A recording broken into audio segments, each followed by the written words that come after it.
안녕하십니까? 오늘 우리는 잠시 일상의 소음에서 벗어나 우리 영혼의 가장 깊은 곳에 있는 갈증에 대한 이야기를 나누어 보고자 합니다. 혹시 무엇으로도 채워지지 않는 공허함을 느껴본 적 있으신가요? 새로운 관계, 더 나은 직장, 최신 유행하는 취미들 사이를 끊임없이 헤매면서도 마음 한구석이 여전히 텅 비어 있다고 느낀 적은 없으신가요? 오늘의 이야기가 당신의 마음에 깊은 울림과 위로를 전해줄 수 있기를 바랍니다. 잠시 귀 기울여 주시고 이 말씀이 누군가에게 축복이 될 것이라 믿으신다면 이 영상을 공유하여 하나님의 은혜를 함께 나누는 귀한 통로가 되어주시길 바랍니다. 듣는 모든 분들의 삶에 평안이 가득하기를 기도합니다. 우리 마음속에는 마치 거대한 동굴과 같은 깊은 갈망이 자리하고 있습니다. 우리는 그 텅 빈 공간을 채우기 위해 끊임없이 무언가를 찾아 헤맵니다.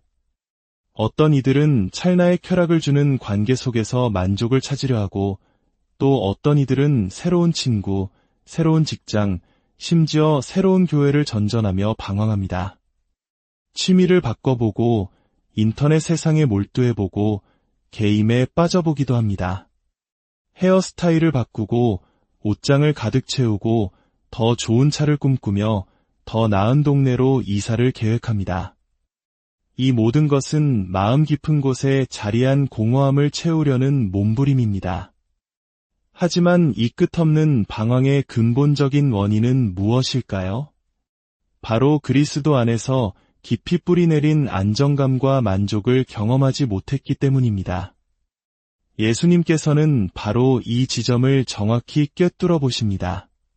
그분은 우리에게 생수, 즉 살아있는 물을 주겠다고 약속하십니다. 이 생수는 단순히 목을 축이는 물이 아닙니다. 우리 영혼의 가장 깊은 갈증을 영원히 해소시켜주는 만족 그 자체입니다. 이 생수를 마신 자는 그 안에서 마르지 않는 샘물이 솟아나 매일 아침 새롭게 솟아나는 갈망과 영혼의 아픔을 채우게 됩니다. 이러한 깊은 만족을 얻은 사람은 더 이상 세상적인 것들 사이에서 불안하게 흔들리지 않습니다. 그들은 마치 굳건한 반석 위에 서 있는 것처럼 안정된 정체성을 갖게 됩니다. 그들은 더 이상 이것저것 기웃거리지 않습니다. 더를 외치며 갈망하고 또 갈망하지만 아무것도 채워지지 않는 절망적인 순환에서 벗어나게 됩니다. 여러분 주위에 예수님과 깊은 교제 속에서 참된 만족을 누리며 살아가는 사람들을 본 적이 있습니까? 그들은 마치 마르지 않는 샘물 곁에 머무는 것처럼 늘 평온하고 단단해 보입니다. 그들은 직업을 수시로 바꾸거나 이성을 찾아 헤매거나 유행을 쫓아다니지 않습니다. 그들은 바로 그 자리에 굳건히 서 있습니다. 혹시 이것이 정체되고 지루한 삶을 의미한다고 생각하십니까? 절대 그렇지 않습니다.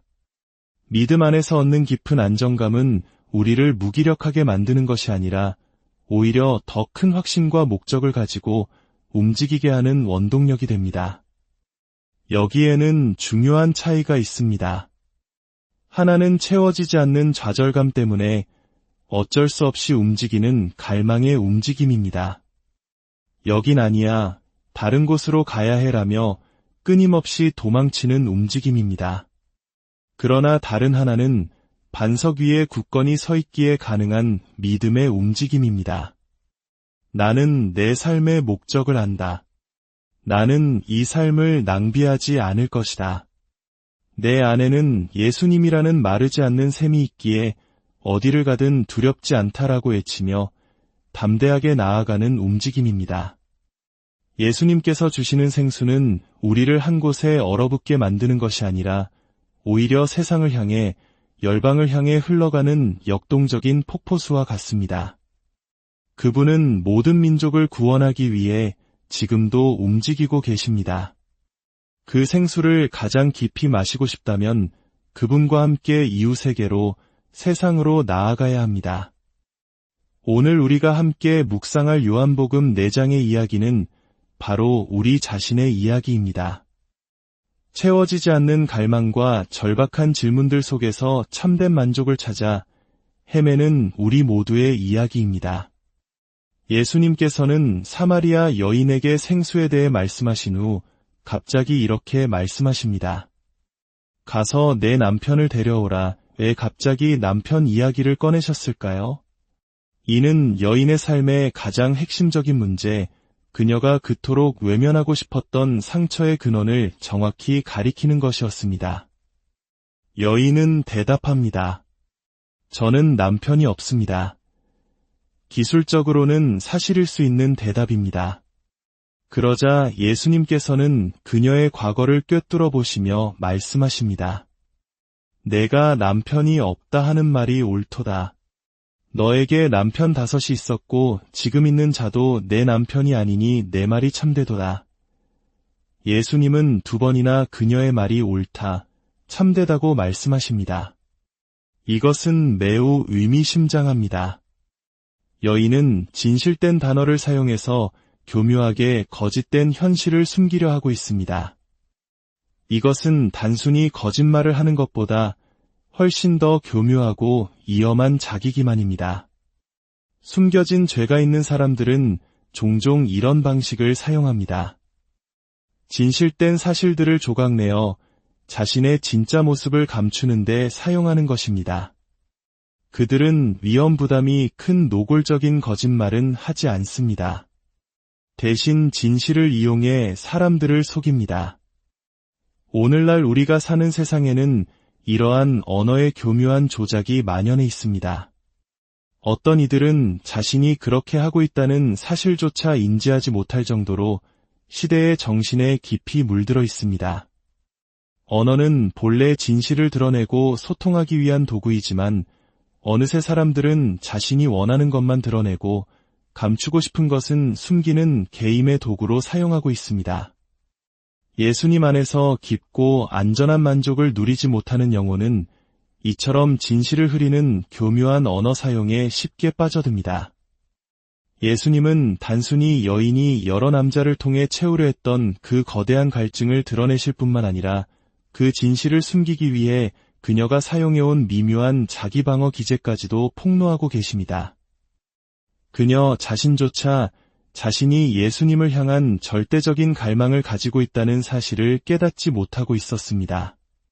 그녀는 자신의 문제가 그저 남자의 문제라고 생각했지만 그것은 본질이 아니었습니다. 이 대화 속에서 드러나는 진실은 오늘을 살아가는 우리 모두에게 큰 자유를 가져다 줄 수 있습니다.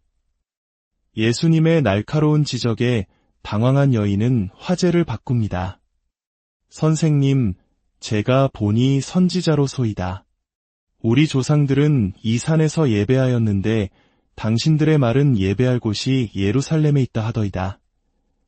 자신의 가장 아픈 사생활이 드러나자 그녀는 갑자기 추상적이고 신학적인 논쟁으로 도망칩니다. 이것은 마치 덫에 걸린 동물이 살아남기 위해 자신의 다리를 물어뜯는 것과 같습니다.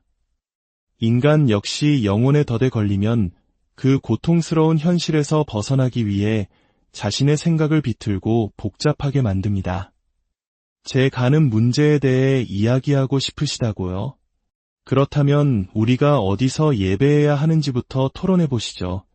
여러분도 이런 경험이 있으신가요?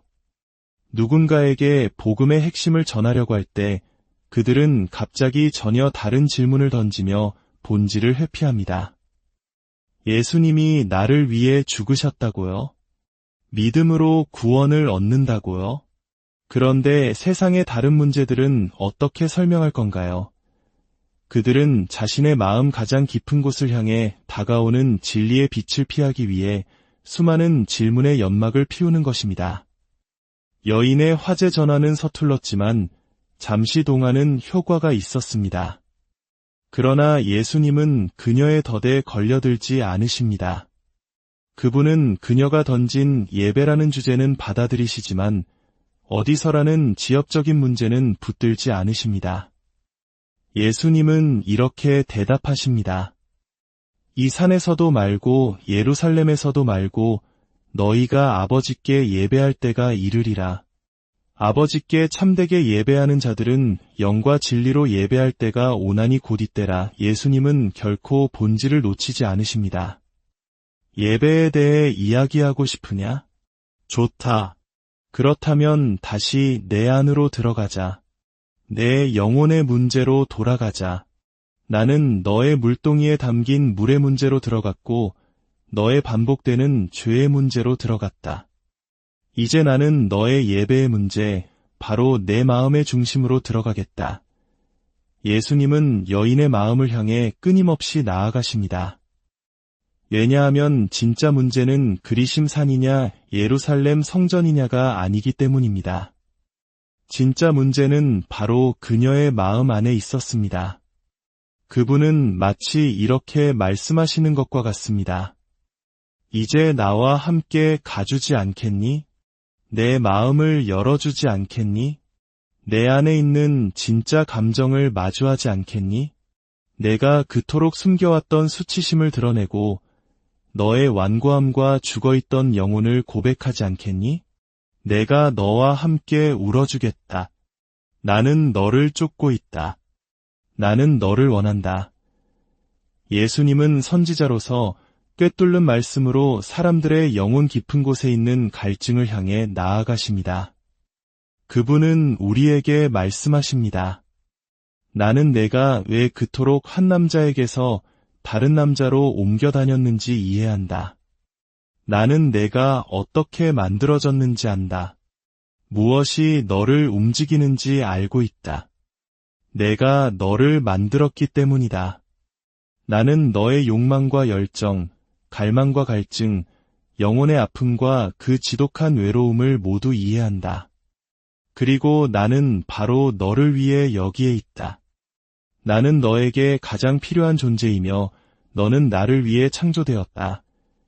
이 자리에 있는 우리 모두는 그리스도를 닮기 위한 거대한 동굴과 같은 마음을 가지고 창조되었습니다. 우리가 그분을 마시는 법을 배우기 전까지는 우리는 결코 만족하지 못한 채 이리저리 방황하며 뛰어다닐 것입니다. 그리고 그 생수를 깊이 마시기 위해서는 먼저 우리의 내면이 열리는 고통스러운 과정을 거쳐야만 합니다. 사마리아 여인은 그 과정이 너무나 고통스러워 이리저리 도망치고 화제를 돌리며 덫에서 빠져나가려고 발버둥 쳤습니다. 하지만 그 길만이 유일한 길입니다. 우리의 영혼이 죽어있음을 인정하는 것, 우리의 마음이 완고함을 인정하는 것, 우리에게 생수를 맛볼 능력이 전혀 없음을 인정하는 것. 이 고통스러운 자기 인식이야말로 희망의 시작입니다. 어쩌면 오늘 이 말씀이 여러분의 마음을 흔들기 시작했을지도 모릅니다. 어쩌면 수십 년 동안 당신을 노예로 삼아왔던 죄된 욕망의 동굴이 조금 열렸을지도 모릅니다. 그렇다면 여기서 멈추지 마십시오. 오늘 밤 텔레비전으로 도망가지 마십시오. 스마트폰으로, 세상의 소음으로 도망가지 마십시오. 그 어떤 다른 곳으로도 달려가지 말고 오직 그분께로 달려가 이렇게 부르짖으십시오. 예수님, 이 일을 끝까지 행하여 주십시오. 제 마음을 바닥까지 깨뜨려 열어주십시오. 저 자신조차 몰랐던 제 안의 깊은 것을 알게 하여 주십시오. 제가 한 번도 마셔보지 못했던 깊은 차원의 생수를 맛보게 하소서. 이 깨어지고 상한 영혼을 치유하여 주옵소서. 목마른 자는 누구든지 오십시오. 원하는 자는 값없이 생명수를 받으십시오. 하늘에 계신 아버지 하나님, 우리에게 그리스도를 보내주시니 감사합니다. 제 죄 많은 마음 깊은 곳까지 닿기 시작한 살아있는 생수에 감사드립니다. 우리 믿는 자들을 붙드시고 결코 놓지 않으시는 은혜에 감사드립니다.